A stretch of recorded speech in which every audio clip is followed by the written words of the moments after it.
Good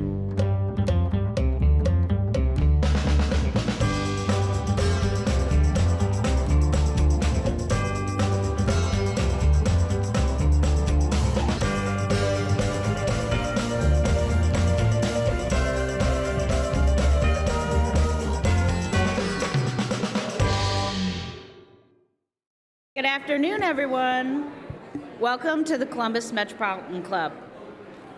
I'm Deb Hackathorn. I'm a principal with Civic Point Government Relations, and I'm also proud to serve as the new chair of the CMC Board of Trustees.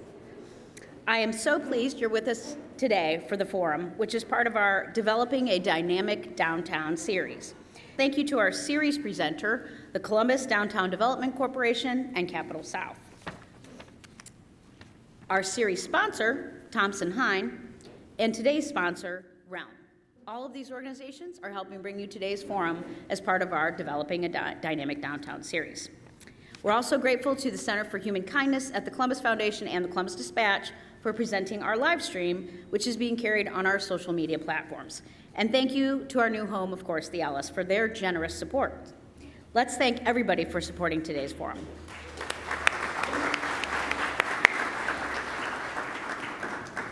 If it's been more than a year since you last visited Franklinton, you might be surprised.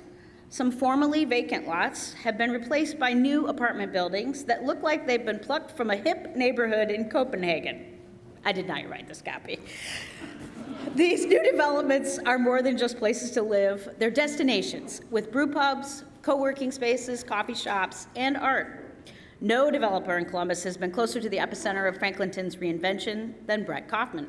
Today, we're excited to host an in-depth conversation about his work, his vision for Columbus, and the city's unrealized potential as a modern, sustainable, and equitable city. It is my great pleasure today to introduce our speakers, Brett Kaufman, the founder of Kaufman Development, and our host, returning once again to CMC, Bonnie Mybers, commercial real estate reporter for Columbus Business First. You can read more about our guest today by scanning the QR code at your table. Bonnie, we look forward to today's conversation. Take it away. Thanks, Deb.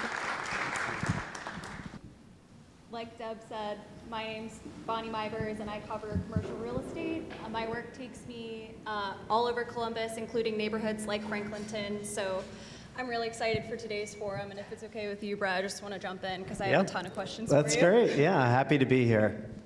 Cool. Well, first one should be pretty easy, talking about your brainchild, Gravity. Can you talk about what the name Gravity means and why you think Gravity is different from other developments in Columbus? Yeah, the history on the name of Gravity really goes back to kind of a very early conversation I had with a good friend, many of you know, Christopher Celeste, who was working on a concept that he was calling Gravity. And it was really a white paper on what it meant to belong to something, to be a part of something.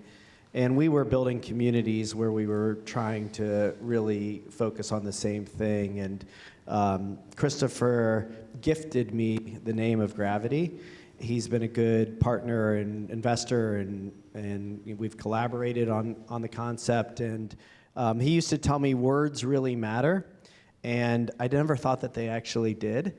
I kind of looked at Google and any major company and just thought it was really what you did with it that mattered more than the name itself. But as I've seen Gravity sort of take on a life of its own and evolve into all kinds of things, he was right. I think it's a name that really stands for something.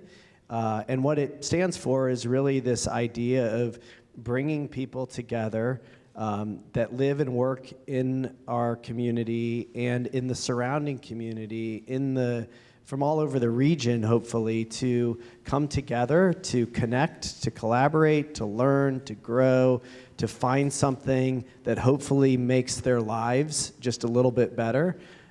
We say Gravity stands for well-being, creative expression, and impact, and everything that we're doing really revolves around those three things. And you and I, in conversations, you've called Gravity kind of its own neighborhood. Could you talk about what goes into creating a neighborhood and give me like 3 things you think are critical to making something feel like a neighborhood? Yeah, I mean, I would say it's more of a neighborhood within a neighborhood. You know, Franklinton is really the neighborhood, and Gravity is really, hopefully, just a part of Franklinton. But it is a community within a community. And, you know, it was the original sparks that I saw in Franklinton that got me interested in that neighborhood to begin with. And those sparks were really about people that were different, that were creative, that were sort of gritty, and doing things that I personally really resonated with and wanted to be a part of. So, you know, for me, it really does come back to creativity. I think that is a really core piece of what makes a great city. I believe we're all born to be creative in our own way. It doesn't mean that you have to be an artist, but what are you creating? What's the experience you're creating? How do you create your thoughts, your relationships, your companies? And it might be art, it might be music, it might be something innovative. But that to me is just kind of at the core of what our community stands for, what Franklinton, what I saw in Franklinton, and I think it's a really critical part of building community. You know, I've worked with folks in Columbus on why creativity really is economic development. And I think we're seeing that more and more play out. It's incredibly helpful to attract talent, to retain talent, to get companies to want to relocate or stay in Columbus or incubate here. Their workforce wants to be living in places and living in cities that have art, that have music, that have a creative class.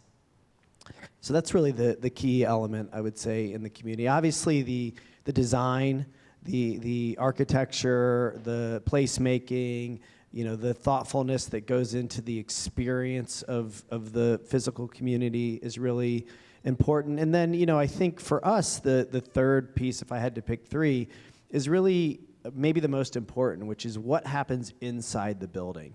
It's not just about building buildings. Yes, hopefully they're aesthetically pleasing. Yes, they're filled with art and placemaking, but then what do you do inside? What is the actual experience that you're offering the people that are living and working and in the broader community? Can you actually offer them something that is enriching their life in some way?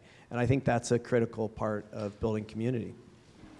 And can you talk about how you have this vision for Gravity in your head? You are trying to incorporate those three things. Like, how do you take that idea and make it into a physical building that has people living in it and has several phases? Yeah. Well, it's sometimes it feels like it's kind of just like happening, and I don't even know how it's happening. You know, I've actually recently remembered that back when Christopher and I were talking about this, the original idea is sort of where we're landing, but we went back and focused one building at a time, and so now it's kind of funny to look out and like, oh yeah, that was actually the original idea. But you know, it's the whole reason I started my company to begin with was I was looking for a culture that felt like the place that I wanted to work. Mm-hmm. It was filled with people that were passionate, people that shared vision and values.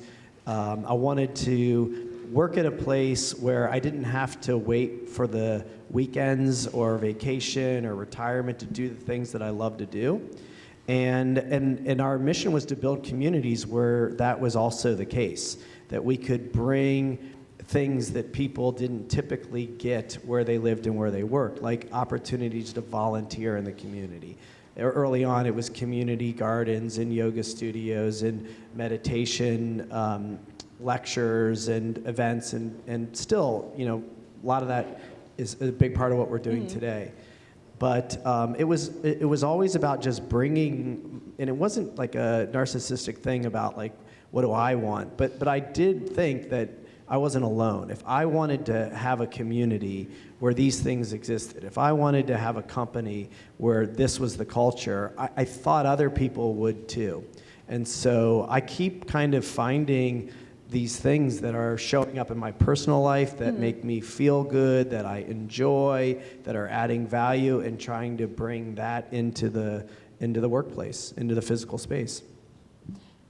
And a couple weeks ago, you and Land Grant announced the Gravity Experience Park. Could you talk a little bit about that and maybe how that ties in with kind of that theory of bringing experiences and bringing things you'd like to see into the physical world?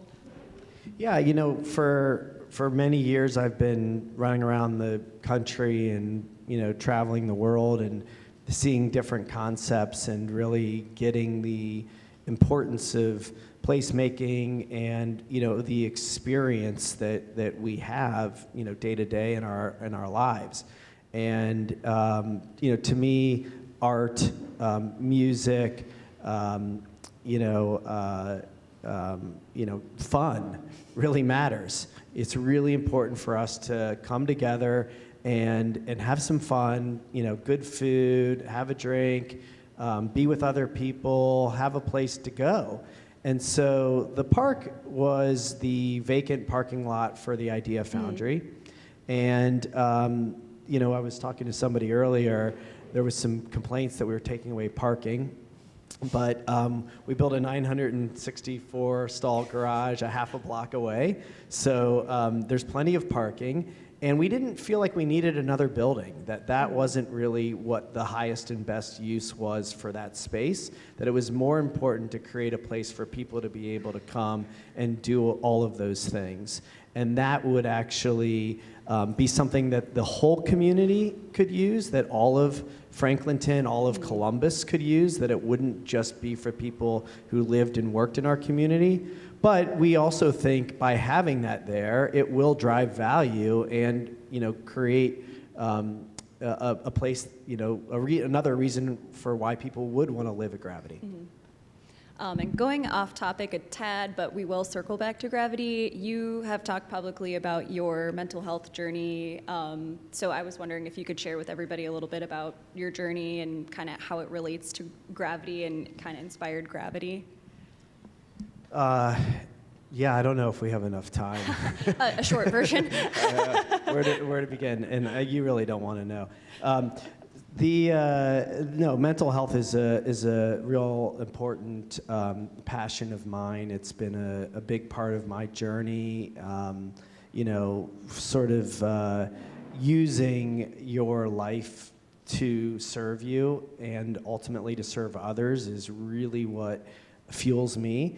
And so, yeah, I mean, I had some traumatic childhood events and had to really work through that. And, thankfully, through the help of therapy and, a number of modalities, good friends and just a lot of work and experience, I've been able to move through a lot of that. It's still sort of an ongoing thing. I don't know that you're, ever healed, but, I continue to do that work. I love that work. I'm really inspired by doing it, even though it's really hard. And, it's been important for me to talk about it, to be, transparent and vulnerable. And, I've just been amazed at how much others are also struggling, others who have had similar trauma and are scared to talk about it. I think, fortunately, the conversation's shifting and people are a lot more open than they used to be. But, I grew up at a time where you didn't talk about that kind of stuff. And it's pretty silly, We're all sort of human beings having this journey in life, and sometimes it's really hard.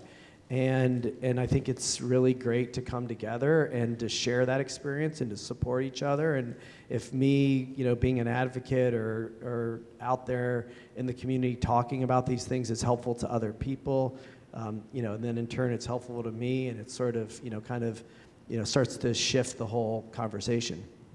Can you talk about how kind of your journey has tied into the ideas behind Gravity? I know we touched on this a little bit, but...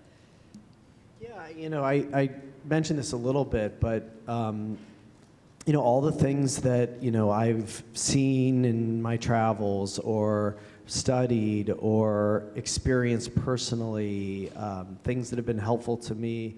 Today we're now getting ready to open, not today, but soon, our first greenhouse product. That greenhouse product is focused on a lot of biohacking and nature, and we're building out a transformation program for the community to tackle sort of tiny habit things monthly as a community. These are all things that I've personally found benefit in. So, to have a wearable and to think about how much you're sleeping and to have a mindfulness practice, or think about hydration and nutrition and relationships and gratitude, journaling. These are things that I have found to be really supportive in my life.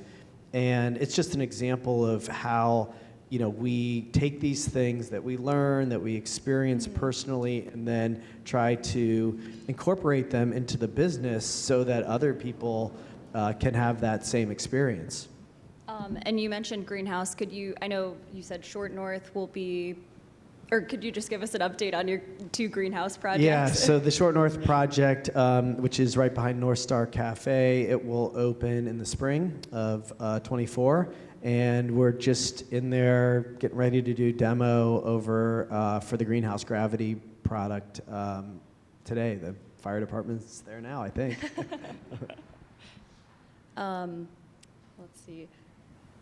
And your second phase of Gravity in Franklinton, it has co-living. Could you talk a little bit about what that is, how it's doing in Columbus? Is it a thing that you think could be popular in other developments in Columbus?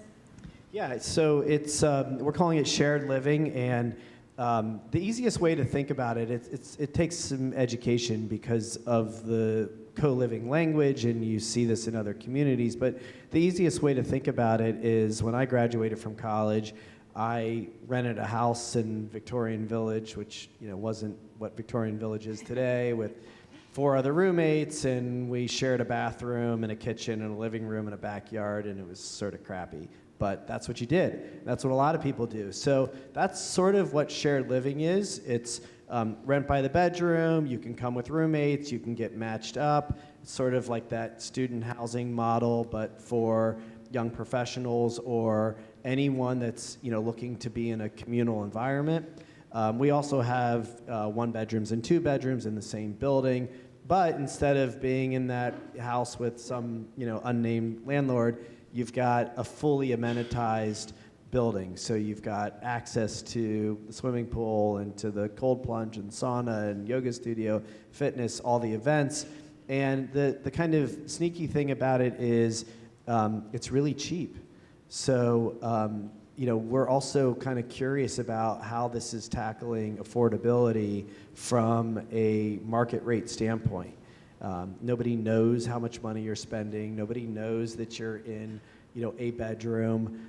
But yeah, for $600 and some a month, you get access to this entire community. So it's very affordable, and it's working. We're leasing up, and so far so good. Do you think this could be a viable option in other Columbus developments?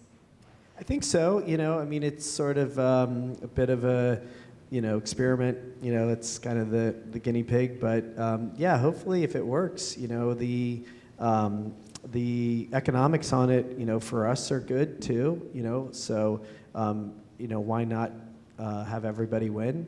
And I think if that's the case, then it'll be something we'll build more of for sure. And can you talk about how the office is leasing up at Gravity? I know you're terming it creative office. Could you talk about maybe like creative ways you're going about getting that leased up?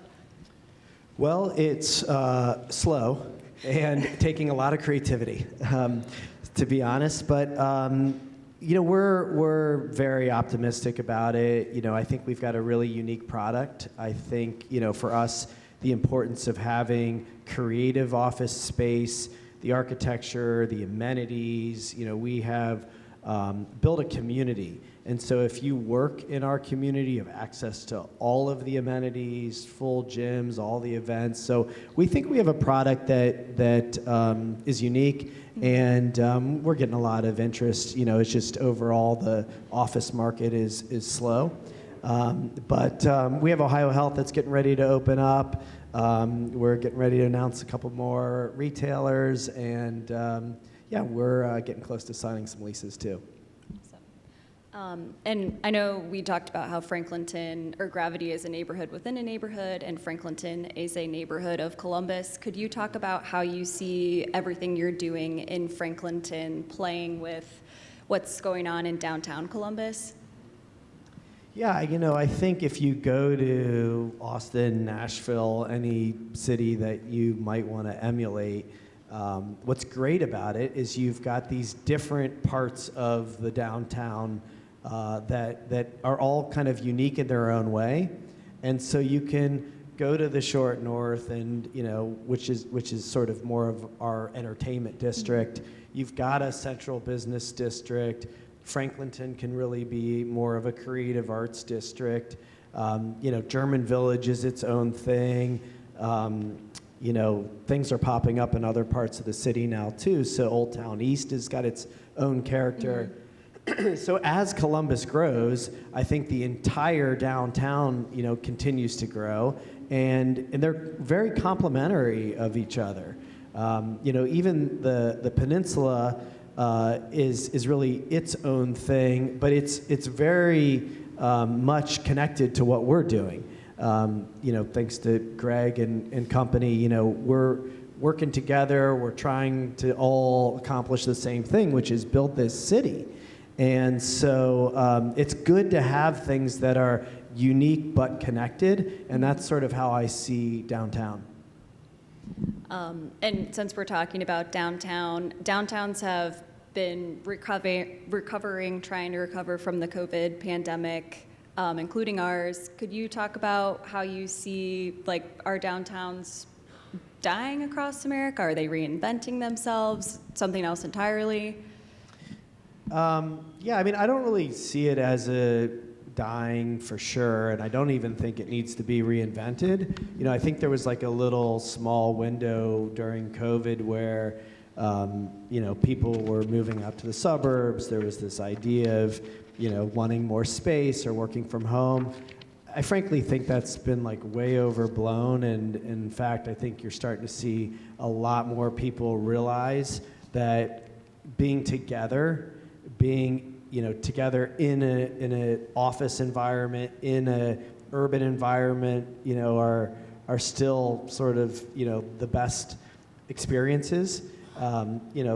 Certainly, if you want to raise a family, or if you want to be on acres of land, or have a little bit more green space, an urban environment, might not be for you. And at certain stages of life, that's great. But with the way Columbus is growing, with the way that we're now capturing people from Ohio State staying here, with some of the new tech companies and the Intel and all of that stuff, I started my business early on. I was buying duplexes and converting them in German Village, and it was because I was seeing people that were working at Abercrombie at the time move here from San Francisco and say, I don't want to live in the suburbs. I'll work out there, that's fine, but give me something that feels like it's got some character, that it's in this sort of dense urban environment.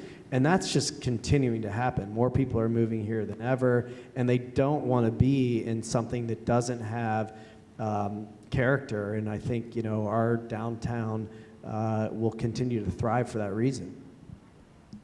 And can you talk about kind of what your ideal city looks, or maybe a vision for Columbus and Franklinton in the next 10, 20 years? Yeah, I think it's in my ideal vision, it's continued to be filled with diversity, with a heavy emphasis on culture, on the arts, on having music everywhere, really giving artists an opportunity to work. A lot of creativity. I'll keep coming back to that. Hopefully that means new companies that are, incubating here and making a difference. I'm less excited about the ones that sort of come here, get a lot of attention, and then like don't actually give back to the city. I think that we need to continue to emphasize on the Columbus way, bringing people together, collaborating. I hope this is a city that is known to be as collaborative as any city in the country. I think it's sort of one of the secret sauces we don't talk enough about, that there's this Midwestern thing where people are very kind and they're open and they're collaborative. To me, that should be like the thing we lean on the most, that we're out there talking about the most, because if you actually like live here and experience what that's like, people are willing to meet with you, they're willing to help you, they're willing to support you, they get it and they want to see you successful. That's not normal in every city. And so, yeah, I hope we never lose that. Obviously there's going to be challenges with affordable housing, with traffic, with, ups and downs of, economies, gentrification. I mean, those things exist everywhere. And, hopefully we can just try to be aware and conscious of what we're doing and, tackle those things as best as possible. And you've talked about creativity a lot. You've talked about living consciously. Could you kind of put a dictionary definition to living consciously for everybody? Yeah, dictionary, I don't know, because I sort of just make things up most of the time. But it seems to work. To me, what it really starts with is an awareness. It's really sort of being able to be conscious about what you're doing and how you're doing it and what you're aiming to do and really working towards that. So, when we say conscious community, to us it means we're very thoughtfully, intentionally, consciously making decisions about what's being built and what the experience we're trying to create is. And then there's the user experience, which hopefully also is making a difference for them in their own level of consciousness. So, what we try to say is we'd like to meet people wherever they are. I once was a banker in a suit and tie and stumbled into a meditation room, and it changed my life. And so we want the suit as much as the artist, the young person as much as the old person, and everybody in between, to try to find something that shifts them just a little bit, with the hopes that maybe that starts them down a path where real change happens. I think that's really how we say we want to change the world, and it's super big and aspirational. But my hope is if we have thousands of people that are visiting, and with things like the podcast and some of the events and virtual, could we become a regional hub for this content where people are learning and growing and consequently going home and being better spouses and parents and friends. And, what does that do then to a community? How could that possibly become a model for building community? And, what if that becomes something that gets adopted and really does make a difference in the world? We're going to move to questions from our live stream and in-person audiences here in a minute. So if you have a question and you're here with us in person, make your way back to the microphone. And if you're online, feel free to type your questions into the chat. But I did have one more question for you. You talked a little bit about how co-living can kind of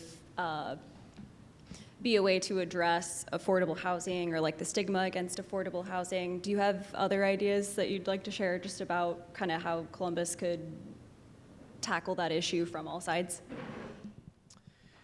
I've been pretty candid that I'm not an expert in affordable housing. I really, it's not what we do. We're trying to tackle it a tiny bit, by working with partners like Homeport and trying to be supportive of planning and things like the shared living.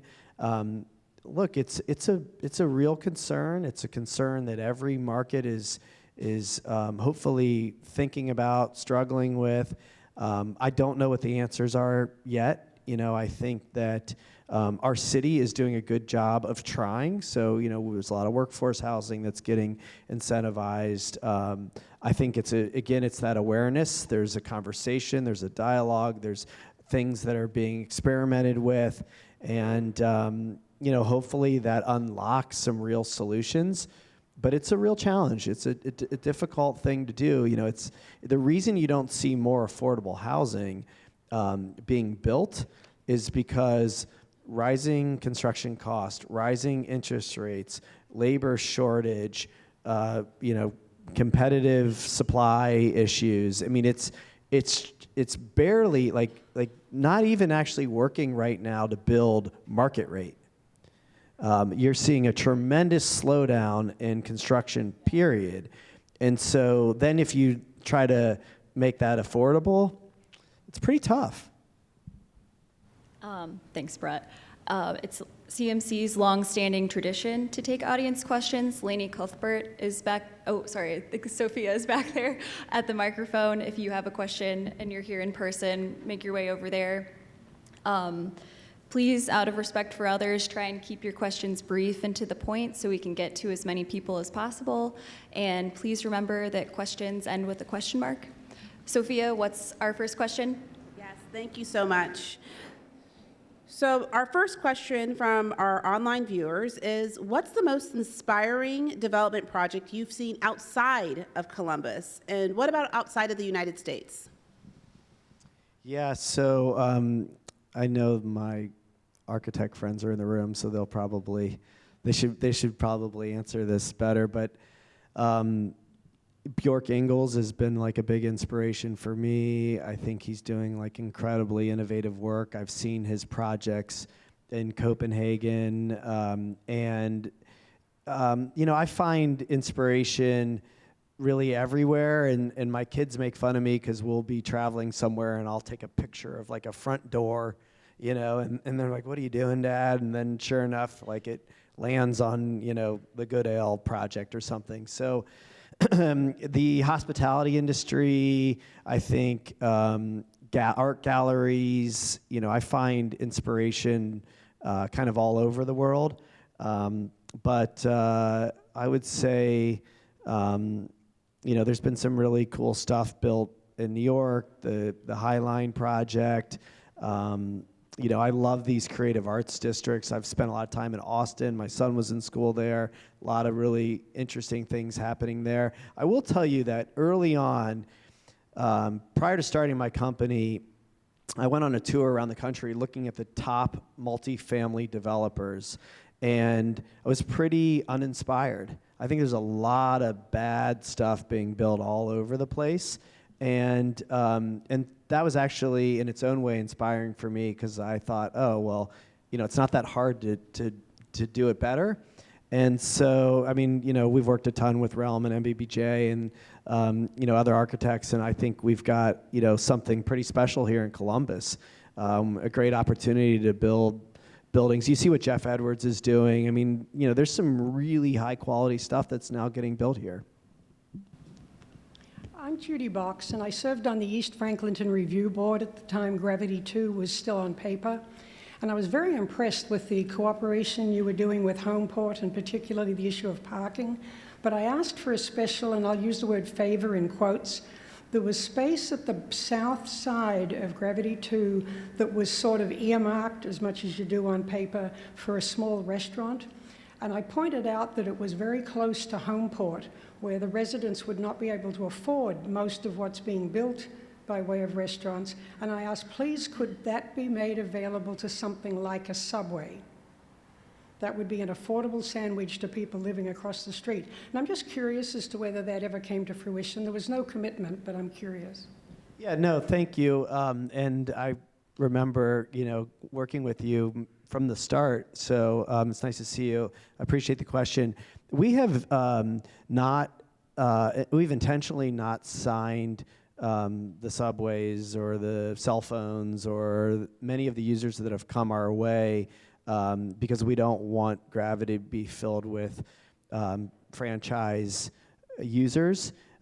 We do have a restaurant tenant that is going in that building, I think that you're talking about. Not saying that it's going to be affordable, but what we are really excited about is the experience park that's directly catty corner from Homeport's building, where there will be food trucks and a constant rotation of food offerings that will be very affordable.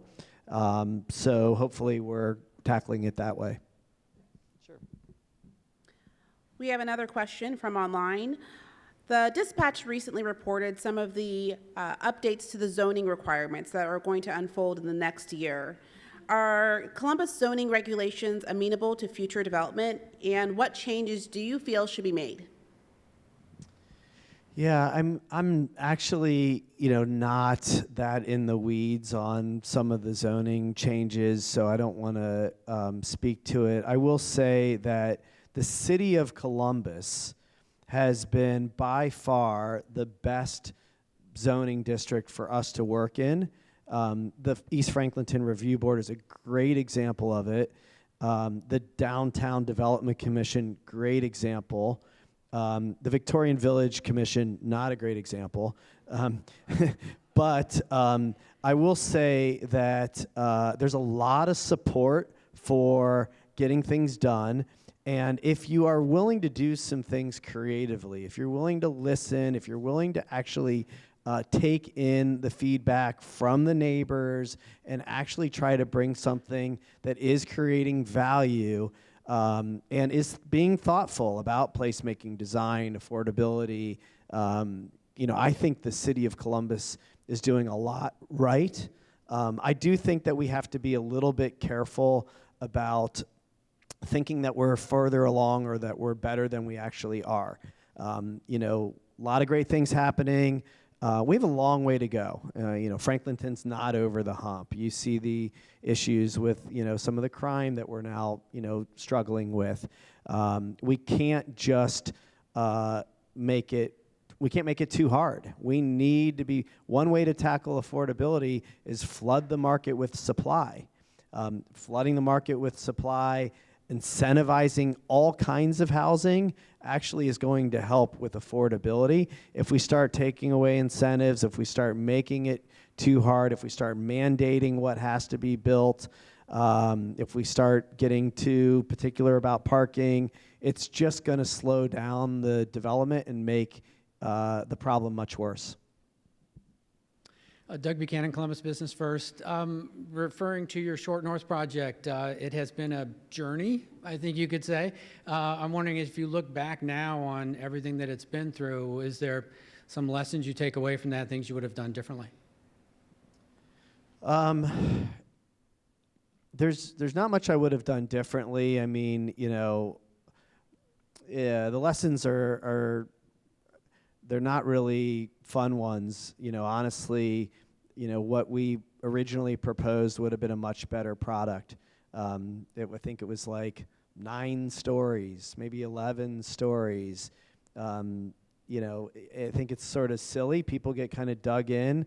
I don't think that a 7-story building is much different than a 9-story building when you're doing that. Like, is it really ruining the neighborhood? Not if the right quality is being built. So, the lessons that we learned there is, some of these commissions have, people on them that are just, don't get it, frankly. It turned out good for us because in the 5 years it took us to get zoned, the land value tripled and, the market's much better. And so we built something that, is going to be great and work. And, we still feel really proud of the end product, but frankly, it could have been better if, there was a little bit more of an openness to, what quality product means for a city. Hi, Brett. Kelly Stevelt from the Wexner Center for the Arts. Thank you for your support of the arts in our community. I just wanted to see if there are those who want to infuse art, creativity, well-being into their development, if you have advice on how to make a business case to potential investors for that. Yeah, I'm not sure if I totally understand your question, but you're asking, is there a business case for why it makes sense for art to be infused into the project? Yeah, I think when you go to Gravity, it just stands out, and I think it speaks for itself at this point, but early on, how you got people to buy into that conceptually. Yeah, I mean, early on, I see Sue, and we would sit with bankers, not Sue, and try to explain why, like, having a yoga studio wasn't wasted space, why some of the things that were on our pro forma were going to actually drive value, and it was a lot harder to explain that. So we've always had to kind of underwrite to the competition and then just sort of secretly believe that having all this stuff was actually going to make a difference. And if it didn't, then we were, even with the competition. If it did, we'd be ahead. And now it's a much easier conversation because people get it. And I think, for us, we stopped trying to explain it to people and just start doing it. Things like the experience park don't really make sense to anybody, but it makes a lot of sense to us. And I think when it's built and it's open and it's active and everybody's excited and using it, and that then helps us fill up our buildings, there's a business case. So hopefully it's more about just doing it and proving it out, and then hoping that others see that and replicate it. All right, we have another question from Nancy Nanny, and I think that this question will actually be relevant to a lot of the folks in the room today. Are there any plans for performance space for plays, dance, and guest speakers? Yes, so part of the experience park is a stage that we will be doing that to some extent. We have rooftops and event spaces in all of our buildings. So, last Friday we hosted both, I think, the symphony, and we had a Don't Tell comedy on the rooftop. So, those kind of performances are happening. I think there's, discussions about, what else we need as the peninsula has, the potential to continue to evolve as a cultural neighborhood. What else maybe comes in. Again, it's not my business. I don't really know the event space like that. So I don't know from a business standpoint just how it works and if there really is enough support. I think a lot of these things are privately funded, and maybe that's the way it needs to be done. But I'm certainly an advocate for more. I'd love to see us have more places for people to have performance opportunities around the city. Hi, Brett. My name is Brian Urbanski with the Aubrey Affordable Housing Foundation. And my wife and I have been housing providers for about 20 years in Columbus, and we've been providing shared housing for vulnerable populations as far back as 2014. One of the challenges that we all face in this space today, as you've alluded to, is that everything is expensive. The real estate's expensive. The utilities and everything are expensive. The shared housing model that you have at Gravity sounds like exactly the type of steps we need to be taking to keep housing affordable, particularly for the folks who need it. Is your model that you have at Gravity, is that duplicable where other housing providers that would like to provide this in the space would be able to look at your model, take that and run with it, particularly to support the lower income residents that are struggling today like they've never struggled before economically? I think so. I think it's a little early to say. Like I said, we are leasing up. I think it's working. And hopefully it becomes something that others want to replicate. The truth is it's not that complicated. It's just a matter of willing to take some risk and do something different. Like I said, the student housing model has proven out, and so it's sort of similar. You're signing an individual lease for a bedroom. There's a learning curve, and we're working on roommate matches and things like that to make sure that it's a good experience for everybody in a common unit. But it's not our intention to have the kind of intellectual property on this concept. I've said openly, if shared living or conscious communities becomes the norm and everybody's doing it, that's awesome. I'll go do something else. We're an open book on this, and if it works and other people want to replicate it, that would be amazing. We have time for 2 more questions back there. Hi, good afternoon, Brett. My name is John White. I am a development officer with Woda Cooper Companies. We're an affordable housing developer based right here in Columbus, and we actually have a senior development that's right up the road on Broad Street that's currently in development, so we're looking forward to being your guys' neighbor. Back when I was in city planning school at Ohio State in the mid and late 2000s, the Franklinton neighborhood was always such a case study, given the decades and decades of disinvestment that area never received, largely because it was always located within the floodplain, so it really prevented developers from coming in and investing. Along came the city of Columbus. They did the Scioto Mile project on the river. They removed the dam and reduced the floodplain and really allowed the development potential to be unlocked. So my question for you is, given the Gravity development is such a novel development, not only for Franklinton but for Columbus, I'm curious to know, how did the community initially embrace your vision and your concept when you first proposed the idea? I think that we were always really welcomed. I think if I remember back, Judy and others, Trent, they asked good questions. It was clear their hearts were in the right place. Ours were too. We tried to work together. I just told Trent, they've been doing the hard work long before we were there.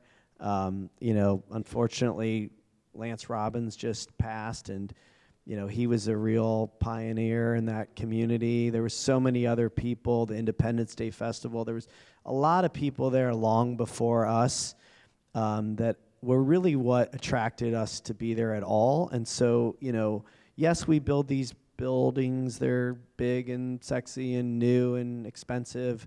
But I think we'll have been a giant failure if, we change Franklinton, too far from that original spark that got us there in the first place. And I hope that the people that were there before us, see that what we said we were trying to do, that we've at least tried to do. Hopefully we've done it. We'll keep trying to do it. And I think that's really, all we can do. Our hearts, our intentions, our effort is all in the right place. And, we have our own challenges and obstacles that we have to try to overcome. But, I think we keep working together, and consequently, I feel like, there's some good things happening. Brett, I wish we had time for more questions, but I'm getting the wrap it up signal, so I'm going to hand it back over to Deb. Thank you. And before I wrap up, I think we'd be remiss if we didn't hear a few words from our CEO of the Downtown Development Corporation, Greg Davies. So, Greg, welcome to the podium.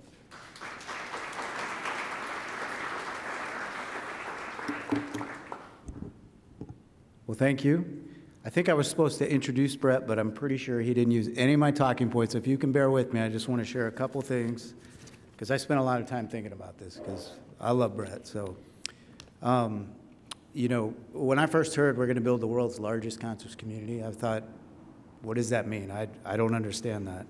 It's the same reaction I had when I met Brett. I was down in his office at the Short North. I was working at the city. I walked into his office. He's not there. I get a cup of coffee. I'm sitting there. Bob Dylan's Visions of Johanna's playing. I'm thinking, that's a weird song to be playing in an office, but I love it. And then he walks in jeans and a T-shirt. And I was like, who is this guy? This is not the normal developer that I meet. But that day and others, we talked about the early days of Gravity, and Brett's vision to jumpstart Franklinton into the arts district it was seeking to become. He wanted to build on all the city investment Mayor Coleman had done and Mayor Ginther had followed, and the enthusiasm and the hard work of the numerous community leaders that Brett mentioned that came before him. Brett shared his vision with me, and I was very excited, and I went to Mayor Coleman, and I said, I think this is a project really worth starting. And needless to say, Phase 1 got started, and Brett and I didn't see each other for quite a long time. Just didn't cross paths working. And as some of you may know, in 2017, I lost my first wife very suddenly, very tragically, and it was obviously very difficult. And not long after that, I got a call from Brett, or text. He said he wanted to get together, and I figured, well, something's going on with Gravity or his new project, but sure, it was my job. And when I got there, Brett just said, just asked me how I was, told me he had nothing to talk about related to work. And being in a place where I was struggling, I just said everything was on my mind. And that day we had a very, very long, very intense conversation. And over the next year or so, Brett would periodically call me, we'd get coffee, we'd talk about how I was doing, how my kids were, how his kids were, how his family was. And it was just odd to me, but again, it was a surreal time, but I was so thankful for that. And he kept telling me that it helped him to talk to me and that he was proud of me. And, I just kept doing it because it felt good. Fast forward to 2019, and I get a text from Brett. I'm at home. He says, hey, are you dating? And I said, no. I said, I really don't want to. He says, well, that's okay, but when you're ready, let me know, and I'll give you a number of this woman, a friend of mine I think that you'll like. I said, yeah, great. And then at that point, if you know Brett, I think his ADD kicked in. I get a text, Greg, Liz, Greg, two of my favorite people in the world. I'll let you take it from here.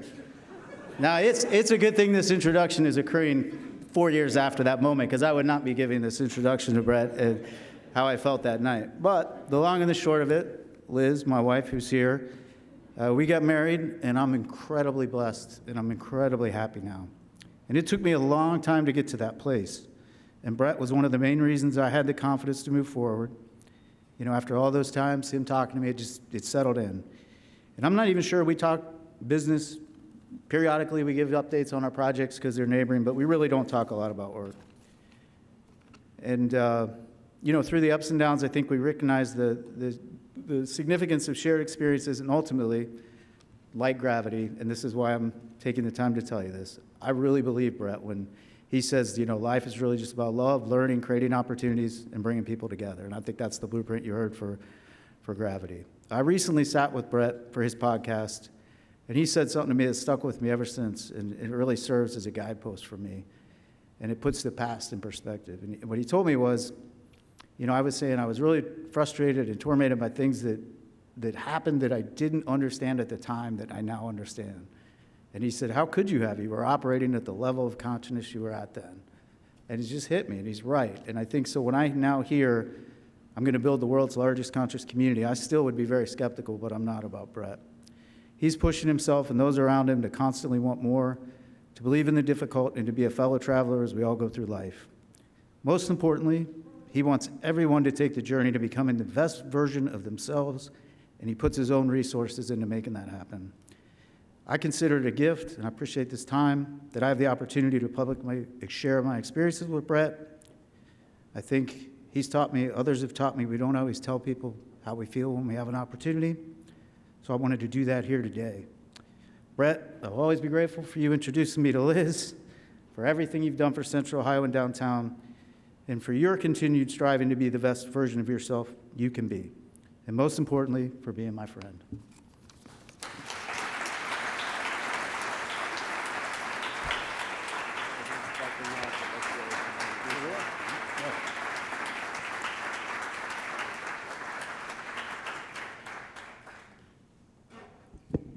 Okay, there's no way to follow that.